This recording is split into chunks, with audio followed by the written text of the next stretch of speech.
Hello friends, good evening. आज थोडा late झाला, मला गॅप पण गेली. मी त्याच्यासाठी एक्सटेंड सॉरी. थोडंसं बिझी शेड्यूल चालू आहे ना. मी आता रात्री हे शूट करते आहे.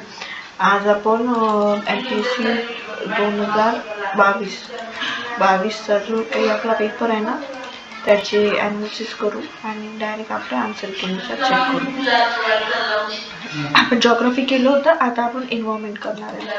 तर बा एन्व्हायरमेंट खूप सोपं असते. 4-5 प्रश्न असतात, पण ते कामाचे असतात. कारण की आपल्याला माहिती आहे एका क्वेश्चनची आपल्याला खूपच जास्त किंमत आहे. तर भारतातील खालीलपैकी कोणत्या हॉटस्पॉट प्रदेशात जैवविविधता आपत्ती चिन्ह असल्याचा धोका संभवत आहे? हां, तर आता पहा, जैवविविधता कुठे जास्त आहे? आपण कन्सिडर करतो की हिमालयात जास्त आहे, वेस्टर्न घाटमध्ये जास्त आहे. आता पाहिजे नॉर्थ ईस्ट दिला आहे, नॉर्थ ईस्ट पण दिला आहे. नॉर्थ ईस्टमध्ये पण खूप जास्त जैवविविधता आहे. आणि वेस्टर्न इंडियामध्ये पण आहे. पण वेस्टर्न इंडियामध्ये वेस्टर्न घाट नाही म्हटलं आहे आणि इंडियाची गोष्ट केली आहे.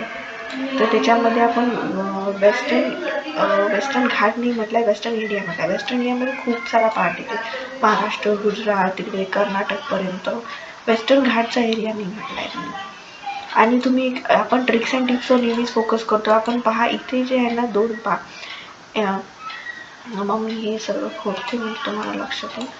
हां, इथे पहा, नॉर्थ वेस्ट आणि इंडिया हे दोन्ही कॉमन दिले. नॉर्थ कॉमन म्हणजे या दोघांमध्येच आन्सर लपलेला आहे. आपण 50-50% वरती आलो. हे दोन्ही ऑप्शन आयडेंटिकल याच्यासाठी दिले आहे की तुम्ही कन्फ्यूज झाले पाहिजे नॉर्थ वेस्ट आणि नॉर्थ ईस्टमध्ये. समजलं? तर मग 50-50% आणून ठेवलं आहे. तर मग आपण त्याच्यातला एक कोणताही चॉईस करू शकतो. तर नॉर्थ वेस्टर्न पार्टमधला की अफगाणिस्तान पाकिस्तानमधला एरिया आहे तिकडचा. पण नॉर्थ ईस्ट म्हटला की आपला ईशान्येकडचा एरिया असतो, तो आपल्या 7 सिस्टर आहे. आसाम, मेघालय, त्रिपुरा वगैरे ह्या जे 7 सिस्टर आहे, जिथे खूप जास्त बायोडायव्हर्सिटी आहे, तिथल्या गोष्टी अजूनही अनएक्सप्लोअर आहे, त्या तो सगळा पार्ट येतो. म्हणून हे आपला आन्सर आहे.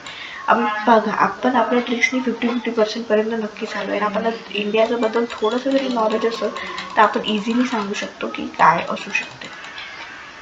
आता हे का म्हटले प्रवाळ रांगांची कोणती वैशिष्ट्ये आहे? मी तुम्हाला पहिलेही सांगितलं तर रिझन्स, वैशिष्ट्ये, कारणे हे सगळं असलं ना की ऑलवर जास्त फोकस करायचा.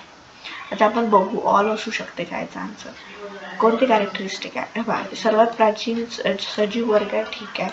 बायोमास आहे, ठीक आहे. वनस्पती प्राणी श्रीमंत विविध आहे, ठीक आहे. आणि शॅलो वॉटरमध्ये असते, हां ते पण ठीक आहे. म्हणजे याच्यामध्ये ना काही असं खूप असं विचार करायचं होतं नाही. मी तुम्हाला नेहमी सांगितलं की खूप सारे घटक असले की त्यामध्ये ऑल सोबतच चाललं जायचं. आपली ही ट्रिक नेहमीच लक्षात ठेवा तुम्ही. आणि की जिथे नॉलेज बंद पडते ना तिथे ही ट्रिक चालते.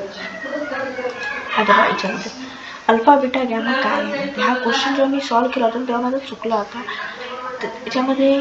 याच्यामध्ये पण ट्रिकनीच काम येते. म्हणजे काय म्हटलं? आता मला सांगा, मी जर म्हटलं की हे म्हणजे काय? आता एखादी मी तुम्हाला वस्तू दाखवली असं विचारलं की हे वस्तू काय आहे, तुम्ही काय सांगा? एका शब्दात तुम्ही मला आन्सर द्याल की हे वस्तू ही आहे, झालं. त्याच्यामध्ये खूप लंबचौड एक्सप्लेनेशन नाही विचारलं आपण,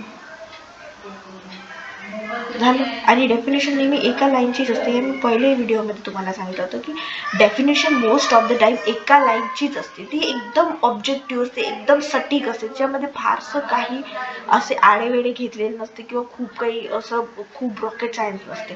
त्याच्यामध्ये हा ऑप्शन आणि हा ऑप्शन हा सिंगल आहे. आता या दोघांसोबतच आपण करणार सी आणि आपला बी.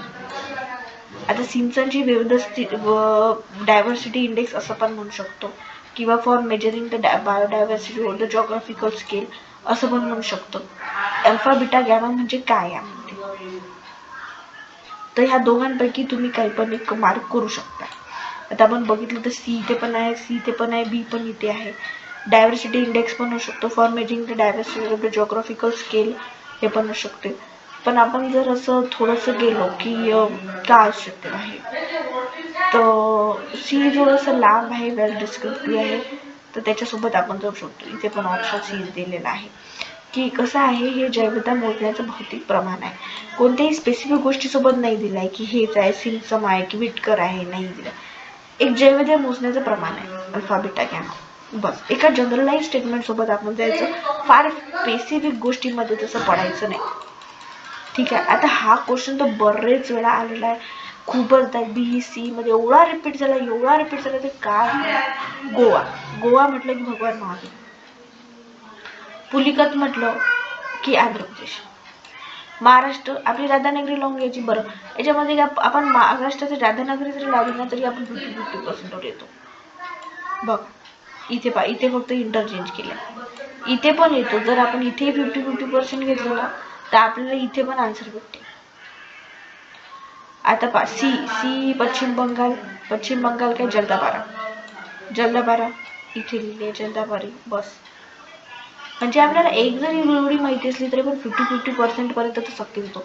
आणि हे जे आहे ना नॅशनल पार्क वगैरे एवढे विचारले की तुम्ही जर रेपिटेडली क्वेश्चन सॉल्व्ह केले ना तुम्हाला सहजच येऊन जाते. आता इथे म्हटलंय की रासायनिक परिवर्तन कोणत्या घटकांचा वापरतो, कोणत्या घटकांचा समावेश होतो. आता यापैकी नाही तर असं बिलकुलच म्हणता येईल कोणत्या ना कोणत्या घटकांचा समावेश होतो. तर मग आपण याच्यामध्ये कोणत्या खालीलपैकी रासायनिक पद्धतीत कोणत्या घटकांचा समावेश होतो असं यांनी म्हटलेलं आहे. तर ABCDB. आता बी ना 2 वेळा नाही, कॉमन आहे. ठीक आहे, आपण बी सोबत बीला ठेवून देऊ. आता रासायनिक पर्यावरण म्हटलं, तापमान हे रासायनिक पर्यावरण मोस्टली येत नाही. आता ते तापमानला आपण सोडलं तर A ऑप्शन केला. वनस्पती जल येऊ शकते, पण रसायन म्हटलं आपण म्हणजे कसं शब्दशः सोबत जायचं. आता इथे पण त्यांनी शब्दशः सोबत मराठी बी सोबत गेलेले आहेत. ते कोणते घटक आहे म्हटलं ना, सॉरी इथे यांनी यापैकी नाही म्हटलेलं आहे. पहिल्या आन्सर की मध्ये यांनी बी दिलं होतं, नंतर आन्सर की चेंज करून आली यापैकी नाही असे गेलेले आहे. हा एखादा क्वेश्चन थोडासा गुगली असते, ठीक आहे, काही प्रॉब्लेम नाही. कारण की हा क्वेश्चन सॉल्व्ह करताना बऱ्याच जणांना अडचणी गेल्या होत्या. तर इथे ऑल असतं तर आपण ऑल सोबत पण केलं असतं, इथे पण यापैकी नाही म्हटलेलं आहे. तर ठीक आहे, हा आपला ना इन्व्हायरमेंटचा पार्ट होता. आपण इन्व्हायरमेंटचे 5-6 क्वेश्चन सॉल्व्ह केले. ठीक आहे, आपण नेक्स्ट व्हिडिओमध्ये भेटू. माझ्या चॅनलला सबस्क्राईब करा आणि शेअर करा व्हिडिओ. तुमच्या सपोर्टसाठी खूप खूप धन्यवाद.